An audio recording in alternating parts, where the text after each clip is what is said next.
नमस्कार. माघ महिन्यातील गणेश जयंतीला माघ विनायक चतुर्थी आणि गणेश जयंती असे म्हटले जाते.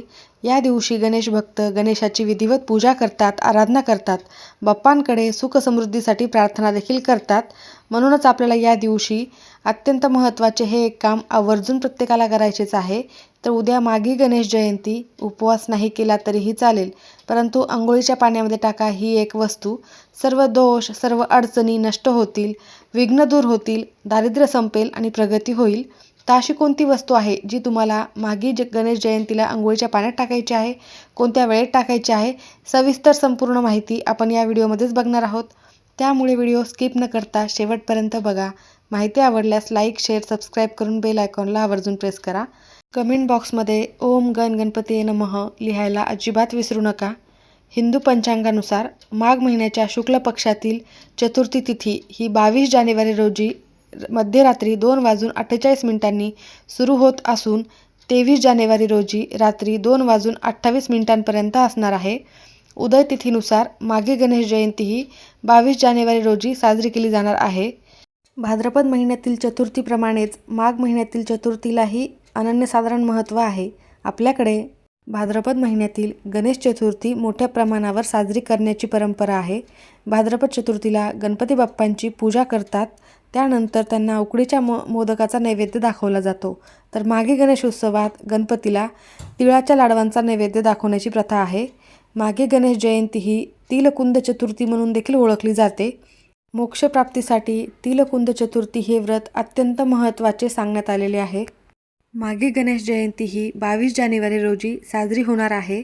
यावेळी गणेश पूजनाची वेळ ही सकाळी 11:28 यावेळेस सुरू होईल ते दुपारी 1:42 असणार आहे. म्हणजेच गणरायाची पूजा करण्यासाठी जवळपास 2 तासाचा शुभ मुहूर्त तुमच्याकडे असेल. या काळात तुम्ही गणपती बाप्पांचा विधिवत अभिषेक करू शकता, प्राणप्रतिष्ठा करू शकता. तर गणपती बाप्पांना तुम्हाला विधिवत पूजा करण्यासाठी तुमचे शरीर पवित्र आणि शुद्ध असायलाच हवे. त्यासाठीच तुम्हाला या दिवशी अंघोळीच्या पाण्यामध्ये ही वस्तू टाकायचीच आहे. गणेशाने नरांतक राक्षसाचा वध करण्यासाठी कश्यपाच्या कुटुंबात विनायक या नावाने अवतार घेतला होता. म्हणून ही विनायकी चतुर्थी जास्त प्रसिद्ध आहे. या चतुर्थीला तिलकुंद चतुर्थी म्हणतात.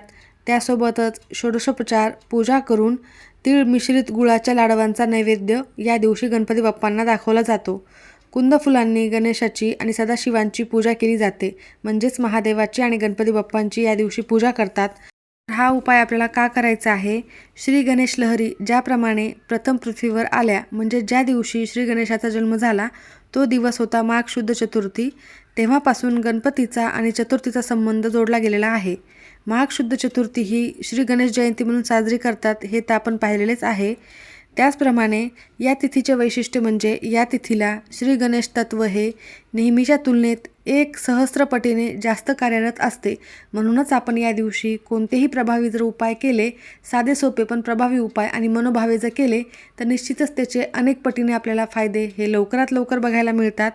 गणपतीची स्पंदने आणि पृथ्वीच्या चतुर्थी तिथीची स्पंदने सारखी असल्याने ती एकमेकांना अनुकूल असतात. म्हणजेच त्या तिथीला गणपतीची स्पंदने जास्त प्रमाणामध्ये पृथ्वीवर येऊ शकतात.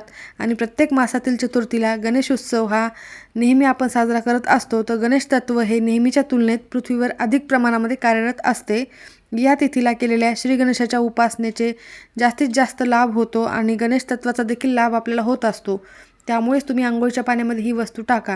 जर तुम्हाला तुमच्या आयुष्यामध्ये अनेक संकटांना सामोरे जावे लागत असेल, कोणतेही विघ्न तुमच्यावर वारंवार येत असतील, किंवा मग तुमच्या घरामध्ये माता लक्ष्मी देखील स्थिर नसेल, सतत नकारात्मकता असेल, दारिद्र्य असेल, तर तुम्हाला कोणत्याही कामामध्ये तुमची प्रगती होत नसेल, प्रत्येक कामामध्ये तुम्हाला अडथळे येत असतील, तर तुम्हाला हे काम आवर्जून गणेश जयंतीला करायचे आहे. असे केल्याने गणपती बाप्पा तुमच्या आयुष्यातील सर्व विघ्न, संकट हे दूर करत असतात. अर्थातच गणपती बाप्पा हे विघ्न दूर करणारेच देवता आहेत. त्यामुळे तुम्ही या प्रकारे त्या दिवशी काही उपाय केल्यास निश्चितच गणपती बाप्पांचे आशीर्वाद तुम्हाला प्राप्त होतात. तुमच्या घरातील, तुमच्या अंगातील सर्व नकारात्मकता ही दूर होते. संकटे, दोष देखील नष्ट होत असतात आणि त्यामुळेच गणपती बाप्पांच्या आशीर्वादाने तुमची प्रगती देखील होते. देवी देवतांच्या उपासनेपैकी कलियुगातील सर्वात श्रेष्ठ तसेच सोपी आणि सुलभ असलेली देवता ही एक नाळ म्हणजे गणपती बाप्पांशी आपली जोडलेली आणि त्यासोबतच त्यांचं नाम जप करणे अत्यंत महत्त्वाचे आहे. भक्तिभाव लवकर निर्माण होण्यासाठी आणि देवाच्या तत्त्वाचा अधिकाधिक लाभ होण्यासाठी आपल्याला या दिवशी नामजपाचा उच्चार करणे आवश्यक असते. नेहमीच तुम्ही मंत्रजप हे करायलाच हवे, तरच तो देव आपल्यापर्यंत लवकर पोहोचत असतो. त्याच्या अर्थाकडे लक्ष देऊन आपण आज काही मंत्रजप देखील बघूयात. तर उद्या तुम्हाला आवर्जून श्री गणेशाचा ओम गण गणपती नमः हा मंत्रजप करायचा आहे. त्यासोबतच गणपती बाप्पांना लाल फुले दुर्वा अर्पण करायचे आहेत. सायंकाळी देखील तुम्हाला गणेश स्तोत्राचे पठण करायचे आहे. गणपती अथर्वशीर्षाचे देखील पठण करायचे आहे. या दिवशी घरातील लहानांपासून मोठ्यांपर्यंत सर्वच जण गणेश जयंतीचे हे व्रत करत असतात. या दिवशी व्रत केल्याने गणपती बाप्पांच्या कृपेने तुमच्या आयुष्यातील सर्व अडथळे समस्या या दूर होत असतात. सुख शांती प्राप्त होते, इच्छापूर्ती होत असते. या दिवशी अत्यंत महत्त्वाचा एक नियम सर्वांनीच पाळायचा आहे. प्रत्येक गणेश चतुर्थीला आपण चंद्राची पूजा करून नंतरच चतुर्थी हे व्रत सोडत असतो. परंतु या दिवशी चंद्राला पाहायचे सुद्धा नाही आहे आणि चंद्राला पाहून हे व्रत सोडायचे नाही आहे. हे व्रत तुम्हाला दिवसभर करायचे आहे. एकादशीप्रमाणेच हे व्रत असते आणि चंद्राला या दिवशी पाहायचे नाही आहे, कारण या दिवशी जर आपण चंद्राकडे पाहिले तर त्याचे विपरीत परिणाम आपल्याला भोगावे लागतात असे शास्त्रात सांगितले गेलेले आहे. त्या दिवशी चुकूनही तुम्हाला चंद्राकडे पाहायचं नाही आहे. माघी गणेश जयंतीला अंघोळीला खूप महत्त्वाचे मानले जाते. बरेच जण पवित्र नद्यांवर जाऊन स्नान करत असतात, परंतु आजकालच्या या धावपळीच्या आयुष्यामध्ये सर्वांनाच पवित्र नद्यांवर जाऊन स्नान करणे हे शक्य होत नाही. म्हणूनच तुम्हाला घरीच अंघोळीच्या पाण्यामध्ये ही वस्तू टाकायची आहे. यामुळे तुमचे सर्व दोष हे दूर होणार आहेत. आता हा उपाय करण्यासाठी तुम्हाला गुरुवारी गणेश जयंतीच्या दिवशी सकाळी लवकर उठायचे आहे. त्यानंतर तुम्हाला स्नान करताना अंघोळीच्या पाण्यामध्ये ही वस्तू टाकायची आहे. जर तुम्ही ब्रह्ममुहूर्तावर उठून स्नान केले तर उत्तम ठरेल, कारण ही वेळ देवी देवतांचे स्नान करण्याची वेळ असते. या वेळेमध्ये सकारात्मक लहरी जास्त प्रमाणामध्ये सक्रिय असतात. ब्रह्ममुहूर्तावर जर शक्य नसेल तर मग तुम्ही ज्या वेळेला स्नान करताय सकाळी त्यावेळेला तुम्ही अंघोळीच्या पाण्यामध्ये ही वस्तू टाका. तर सर्वात पहिली आणि महत्त्वाची वस्तू, या दिवशी तुम्हाला अंघोळीच्या पाण्यामध्ये थोडेसे पांढरे तीळ टाकायचे आहेत. पांढऱ्या तिळाला या दिवशी खूप महत्त्वाचे मानले जाते, कारण या माघी गणेश जयंतीला तिलकुंद चतुर्थी असे देखील म्हणतात. त्यामुळे तुम्हाला या दिवशी आवर्जून तीळ टाकायचेच आहेत. लहानातल्या लहान मुलांपासून ते मोठ्यांपर्यंत सर्वांनीच अंघोळीच्या पाण्यामध्ये चिमूटभर तीळ टाका. त्यानंतर दुसरी एक गोष्ट आहे ती म्हणजे पंचगव्य तुम्हाला तुमच्या अंघोळीच्या पाण्यामध्ये टाकायचे आहे. अंघोळीच्या पाण्यामध्ये पंचगव्य टाकून स्नान केल्याने आयुष्यातील सर्व अडचणी समस्या ह्या नष्ट होतात आणि प्रगती होत असते. पंचगव्य हे तुम्हाला ज्या ठिकाणी पूजेचे साहित्य मिळते तिथून आणायचे आहे. तिथूनच त्यासोबतच तुम्हाला एक गंगाजलची बॉटल देखील आणायची आहे. जर तुमच्या घरी असेल तर ते टाका, नसेल तर तुम्ही पूजा साहित्य मिळते तिथून आणायची आहे. ती देखील थोडीशी तुम्हाला अंघोळीच्या पाण्यामध्ये आवर्जून टाकायचीच आहे.